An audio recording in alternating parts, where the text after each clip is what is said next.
Assalamualaikum warahmatullahi wabarakatuh. Perkenalkan, nama saya Siti Alemya Ulum. Di sini saya akan menjelaskan materi tentang standar pengaturan perbankan. Krisis ekonomi global menunjukkan betapa erat dan saling terhubungnya hubungan ekonomi antar negara. Apabila suatu negara terkena krisis ekonomi, maka negara lain juga ikut terdampak. Hal ini karena ada terikatan dalam sistem perdagangan, keuangan, dan juga investasi internasional. Oleh karena itu, suatu negara dibutuhkan sistem moneter dan pengaturan perbankan yang kuat untuk menjaga stabilitas harga, lapangan pekerjaan, dan juga nilai tukar suatu negara, supaya perekonomian tetap seimbang dan tidak mudah terguncang oleh krisis global.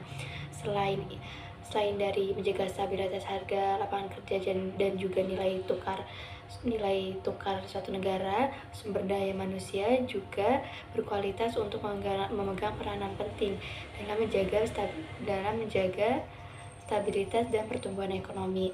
SDM yang kompeten, produktif, dan memiliki pemahaman baik tentang keuangan akan menjadi modal utama dalam pembangunan sistem ekonomi perbankan yang tangguh.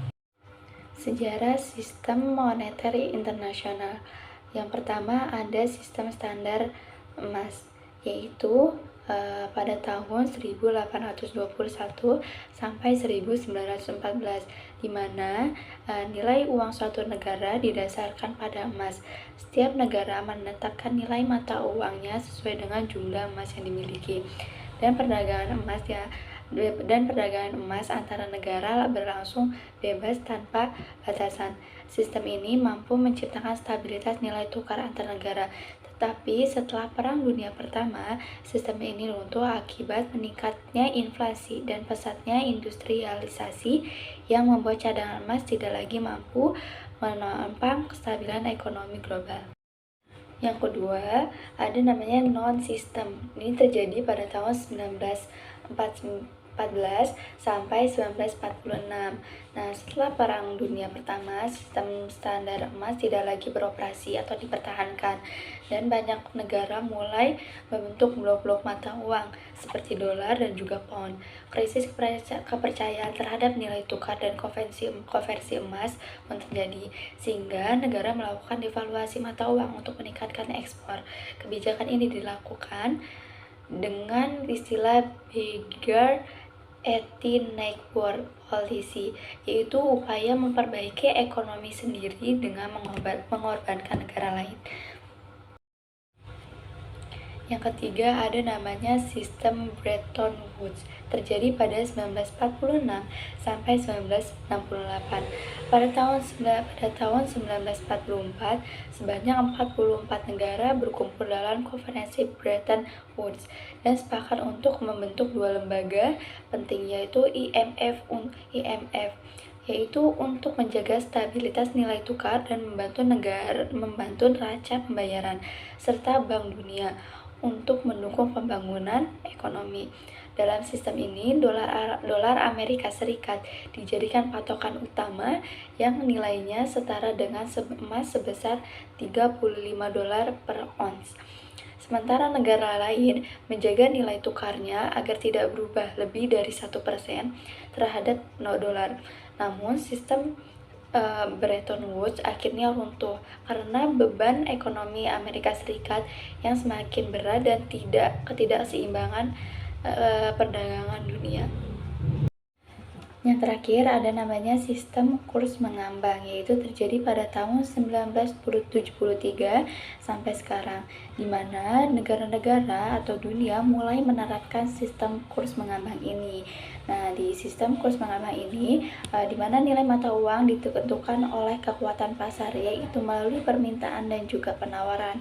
Sistem ini dibagi menjadi dua jenis, yaitu ada mengambang terkendali tanpa campur tangan pemerintah dan mengambang terkendali, di mana pemerintah sekali menstabilkan nilai tukar dengan cadangan devisa, meskipun memberikan fleksibilitas bagi negara. Sistem ini juga membuat nilai tukar lebih mudah berfluktuasi. Selanjutnya ada jenis-jenis kurs. Yang pertama, kurs terlambat. yaitu nilai mata uang dikaitkan pada mata uang negara lain, misalnya dolar AS. Bank sentral menjaga kestabilan kurs dengan membeli atau menjual valuta asing. Yang kedua ada kurs lambat merangkak, yaitu nilai mata uang tetap dihubungkan dengan mata uang lain, tetapi diubah sedikit demi sedikit secara teratur. Yang ketiga jenisnya ada sistem sekeranjang mata uang, di mana nilai mata uang ditetapkan berdasarkan rata-rata beberapa mata uang utama dunia secara bobot perdagangan. Yang keempat ada kurs tetap, yaitu pemerintah menentukan satu nilai tukar dan mempertahankan melalui investasi pasar. Terdapat faktor-faktor yang mempengaruhi nilai tukar. Yang pertama, ada permintaan dan penawaran valuta asing. Yang kedua, tingkat inflasi. Yang ketiga, suku bunga. Yang keempat, ada ekspansi pasar. Yang kelima, kebijakan dan reputasi bank sentral. Yang keenam, ada intervensi bank sentral. Selanjutnya ada studi kasus mengenai standar pengaturan perbankan, yaitu di mana pada tahun 1997 Indonesia mengalami krisis moneter yang menyebabkan nilai rupiah anjlok dan banyak bank menghadapi kebangkrutan. Krisis ini menunjukkan lemahnya pengawasan dan pengaturan perbankan pada saat itu, seperti rendahnya rasio kecukupan modal, tingginya kredit macet, serta kurangnya transparansi laporan keuangan.